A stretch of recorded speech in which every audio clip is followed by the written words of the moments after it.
Welcome back everyone. Welcome to civil services study practice set number 790 पर आ जाइए UP PCS के लिए। और प्रैक्टिस करेंगे इसमें हम हिस्ट्री के प्रश्नों पर, मॉडर्न हिस्ट्री के प्रश्नों पर। चलिए स्टार्ट करते हैं। तो क्वेश्चन नंबर 1 है, निम्नलिखित में से कौन दादा भाई नौरोजी के उत्सारण सिद्धांत यानी ड्रेन थ्योरी में विश्वास नहीं करता था? धन के बहिर्गमन का सिद्धांत किसने दिया था? दादा भाई नौरोजी ने। और इस सिद्धांत में विश्वास नहीं करता था इनमें से कौन? बाल गंगाधर तिलक करते थे, सी आर दास करते थे, एम जी रानडे करते थे, नहीं करते थे तो सर सैयद अहमद खां। ये अंग्रेजों की नीतियों के समर्थक थे। तो सर सैयद अहमद खां ब्रिटिश शासन के प्रति वफादार थे और मुस्लिम समाज का भी, ठीक है, मुस्लिम समाज का विकास भी भारत में आंग्ल सत्ता के बने रहने में ही संभव मानते थे। ठीक है, कि अंग्रेजी सत्ता बनी है, अंग्रेजी सरकार बनी है तो भारत का विकास होगा, मुस्लिम समाज का विकास होगा। और दादा भाई नौरोजी के उत्सारण सिद्धांत यानी ड्रेन थ्योरी यानी धन के बहिर्गमन सिद्धांत में विश्वास नहीं करते थे ये। क्वेश्चन नंबर 2 पर आ जाइए। ब्रिटिश हाउस ऑफ कॉमन्स में चुने जाने वाले दादा भाई नौरोजी प्रथम भारतीय थे। आपको बताना है कि वो जो है किस दल के टिकट पर उन्होंने चुनाव लड़ा था। लिबरल पार्टी पर लड़ा था। तो लिबरल का यहाँ पर अर्थ हो जाएगा ऑप्शन नंबर ए, उदारवादी दल। तो दादा भाई नौरोजी जिन्होंने धन के बहिर्गमन का सिद्धांत दिया था, grand old man of India भी कहा जाता है इनको। 1892 में लिबरल पार्टी यानी उदारवादी दल के टिकट पर ब्रिटिश हाउस ऑफ कॉमन्स के लिए चुने जाने वाले पहले भारतीय थे। इंपॉर्टेंट है, प्रश्न बहुत पूछा जाता है एग्जाम में। क्वेश्चन नंबर 3 है, दक्षिण भारत में सिंचाई व्यवस्था का अग्रदूत किसे माना जाता है? दक्षिण भारत में सिंचाई व्यवस्था का अग्रदूत माना जाता है सर आर्थर कॉटन को। तो सर आर्थर कॉटन ब्रिटिश सिंचाई अभियंता थे। उन्होंने दक्षिण भारतीय राज्यों की सिंचाई व्यवस्था हेतु उल्लेखनीय काम किया, इसलिए सर आर्थर कॉटन को दक्षिण भारत में सिंचाई व्यवस्था का अग्रदूत माना जाता है। 1857 के विद्रोह के समय बैरकपुर में कौन ब्रिटिश कमांडिंग ऑफिसर था? बताइए। 1857 के विद्रोह में बैरकपुर में कौन ब्रिटिश कमांडिंग ऑफिसर था? हेनरी लॉरेंस नहीं थे, कर्नल फिनिस नहीं थे, हेरसे थे, हेरसे, ऑप्शन नंबर सी। तो 1857 के विद्रोह के समय 34वीं बंगाल नेटिव इन्फेंट्री के सिपाही मंगल पांडे के विद्रोह के समय बैरकपुर में lieutenant general sir John Bennet Hearsey British commanding अफसर थे। नंबर 5 पर आ जाइए। निम्नलिखित में से कौन सा आयोग 1857 के विद्रोह के दमन के बाद भारतीय फौज की नवगठन से संबंधित था? बताइए। भारतीय फौज के नवगठन से संबंधित था पील आयोग, ऑप्शन नंबर बी। तो 1857 के विद्रोह के दमन के बाद ब्रिटिश सरकार ने भारतीय फौज के नवगठन के लिए जुलाई 1858 में मेजर जनरल जोनाथन पील की अध्यक्षता में एक रॉयल कमीशन का गठन किया, जिसने सेना के रेजिमेंटों को जाति, समुदाय, धर्म के आधार पर विभाजित कर दिया। ठीक है। क्वेश्चन नंबर 6 पर आ जाइए। निम्नलिखित में से वह प्रथम नेता कौन था जिसने भारत में मजदूर आंदोलन को संगठित किया? भारत में मजदूर आंदोलन को किसने संगठित किया था निम्नलिखित में से? N M Lokhande, Lala Lajpat Rai, B P Wadia या एन जी रंगा? एन जी रंगा नहीं है, बी पी बाडिया नहीं है, लाला लाजपत राय नहीं है, N M Lokhande, option number C. यानी पूरा नाम है इनका नारायण मेघाजी लोखंडे। भारत में श्रम आंदोलन के अग्रदूत माने जाते हैं। उन्होंने न केवल 19वीं शताब्दी में कपड़ा मिल में काम करने वाले कामगारों की परिस्थितियों में सुधार करने के लिए प्रयास किया, बल्कि जातीय और सांप्रदायिक मुद्दों पर साहसी पहल के लिए भी उन्हें याद किया जाता है। नंबर 7 पर आ जाइए। भारत में अंग्रेजों ने प्रथम मदरसा कहाँ स्थापित किया था? अंग्रेजों ने भारत में प्रथम मदरसा कहाँ स्थापित किया था? बताइए। मद्रास और कलकत्ता में से एक उत्तर क्या है? अलीगढ़ नहीं है, बम्बई नहीं है, कलकत्ता में। तो 1781 में वॉरेन हेस्टिंग ने कलकत्ता में जो है मदरसा की स्थापना की थी, याद रखिएगा।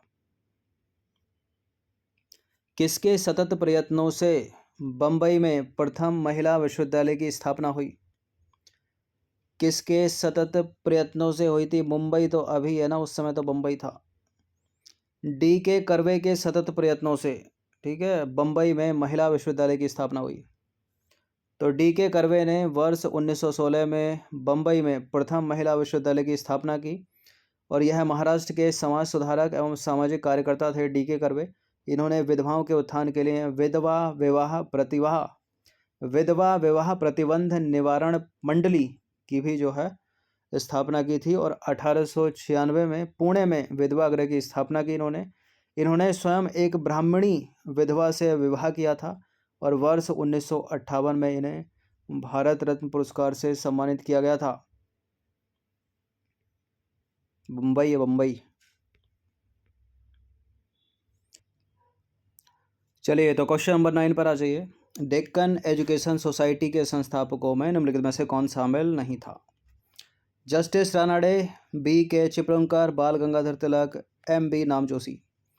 डेक्कन एजुकेशन सोसाइटी के संस्थापकों में शामिल थे बाल Gangadhar Tilak, B K Chiplunkar, M B Namjoshi. Justice Ranade नहीं थे संस्थापकों में, ये इसके संरक्षकों में से एक थे, 5 संरक्षकों में से एक। तो डेक्कन एजुकेशनल सोसाइटी की स्थापना 1880 में मूलतः न्यू इंग्लिश स्कूल के प्रारंभ के साथ पुणे में की गई थी और ठीक 4 साल के बाद 1884 में डेक्कन एजुकेशन सोसाइटी औपचारिक रूप से गठित की गई। इस संस्था के संस्थापकों में B K Chiplunkar, Bal Gangadhar Tilak, M B Namjoshi और गोपाल गणेश आगरकर प्रमुख थे। जबकि जस्टिस रानाडे की बात की जाए तो सोसाइटी के संस्थापक नहीं थे बल्कि वो 5 संरक्षकों में से एक थे। 10वां प्रश्न है, डेविड हेयर और एलेक्जेंडर डफ के साथ मिलकर निम्नलिखित में से किसने कलकत्ता में हिंदू कॉलेज की स्थापना की थी? केशव चंद्र सेन ने नहीं की थी, हेनरी लुइस विवियन डेरोजियो ने नहीं की थी, ईश्वर चंद्र विद्यासागर, गलत मत कर दीजिएगा, राजा राम मोहन राय इसका सही उत्तर है। तो डेविड हेयर और एलेक्जेंडर डफ के साथ मिलकर 1817 में राजा राम मोहन राय ने कलकत्ता में प्रसिद्ध हिंदू कॉलेज की स्थापना की थी। 11वां प्रश्न है, बनारस हिंदू विश्वविद्यालय का शिलान्यास निम्नलिखित में से किसके द्वारा किया गया? शिलान्यास की बात कर रहा है। शिलान्यास का मतलब होता है कि कोई नई इमारत या बिल्डिंग बन रही है, उसमें पहला ईंट का पत्थर जो रखेगा, और वो रखा था लॉर्ड हार्डिंग ने, ठीक है, और बाद में जो है इसका नाम जुड़ गया मदन मोहन मालवीय से। तो बनारस हिंदू विश्वविद्यालय की स्थापना का जो श्रेय है 1916 में महामना मदन मोहन मालवीय को जाता है और बनारस हिंदू विश्वविद्यालय का जो शिलान्यास किया था, शिलान्यास 4 फरवरी 1916 को बसंत पंचमी के दिन वायसराय लॉर्ड हार्डिंग द्वारा किया गया था, याद रखिएगा। क्वेश्चन नंबर 12 पर आ जाइए। भारत में प्रकाशित पहला समाचार पत्र निम्नलिखित में से कौन था? भारत में प्रकाशित पहला समाचार पत्र बॉम्बे हेराल्ड नहीं है, मद्रास कोरियर नहीं है, द बंगाल गजट है, ठीक है, ऑप्शन नंबर ए। तो भारत का पहला समाचार पत्र जो है बंगाल गजट था। देखिए, इससे भी पहले विलियम बोल्ट्स द्वारा एक समाचार पत्र के प्रकाशन का प्रयास किया गया, लेकिन ईस्ट इंडिया कंपनी ने उनको जो है इंग्लैंड भेज दिया और 1780 में जेम्स ऑगस्टस हिक्की यानी जे के हिक्की ने बंगाल गजट नामक समाचार पत्र का प्रकाशन आरंभ किया और हिक्की को कंपनी की आलोचना करने के अपराध में सजा भी भुगतनी पड़ी, लेकिन उनके पत्र ने अपनी नीति नहीं बदली और हिक्की के प्रेस को जब्त कर लिया गया और इस प्रकार जो है बंगाल गजट का अंत हो गया। क्वेश्चन नंबर 13 पर आ जाइए। पत्रकारिता के कर्तव्य का निर्वहन करते हुए जेल जाने वाला प्रथम भारतीय कौन था, बताइए? सुरेंद्र नाथ बनर्जी, मोतीलाल नेहरू, दादा भाई नौरोजी, बाल गंगाधर तिलक। देखिए, सुरेंद्र नाथ बनर्जी भी गए थे, लेकिन इनसे पहले एक व्यक्ति और जा चुके थे, इसलिए प्रथम भारतीय का नाम है बाल गंगाधर तिलक। तो इतिहासकार धनंजय कीर की पुस्तक Lokmanya Tilak father of the Indian freedom struggle के अनुसार बाल गंगाधर तिलक एवं गोपाल गणेश आगरकर को मराठा और केसरी पत्रों के पत्रकार के रूप में लेखन हेतु 17 जुलाई 1982 को बम्बई के डोगरी जेल में 4 माह की सज़ा जो है काटने के लिए निरुद्ध किया गया था।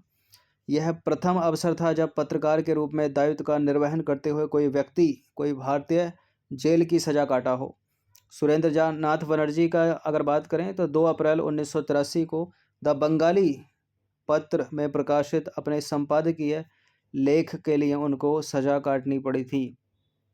तो 2 अप्रैल 1983 को काटी सुरेंद्र नाथ बनर्जी ने, लेकिन इनसे पहले 17 जुलाई 1982 को बम्बई में जो है लोकमान्य तिलक ने। ऑप्शन अगर नहीं हो तो सही उत्तर क्या होगा? सुरेंद्र नाथ बनर्जी। नंबर 14 पर आ जाइए। फारसी साप्ताहिक मिरातुल अखबार को प्रकाशित करते थे राजा राम मोहन राय। तो फारसी साप्ताहिक मिरातुल अखबार को राजा राम मोहन राय प्रकाशित करते थे, याद रखिएगा सीधे सीधे। क्वेश्चन नंबर 15 पर आ जाइए। अमेरिका में फ्री हिंदुस्तान अखबार किसने शुरू किया था? अमेरिका में फ्री हिंदुस्तान अखबार किसने शुरू किया था? तारकनाथ दास, लाला हरदयाल, मौलाना अबुल कलाम आज़ाद या फिर रामनाथ पुरी ने? किसने? तारकनाथ दास ने। तो अमेरिका के वैंकूवर में फ्री हिंदुस्तान अखबार जो है तारकनाथ दास ने शुरू किया था। सीधे सीधे याद रखिएगा इनका नाम। तो मॉडर्न हिस्ट्री के ये 15 प्रश्न थे, इनकी प्रैक्टिस एक बार कर लीजिएगा। धन्यवाद।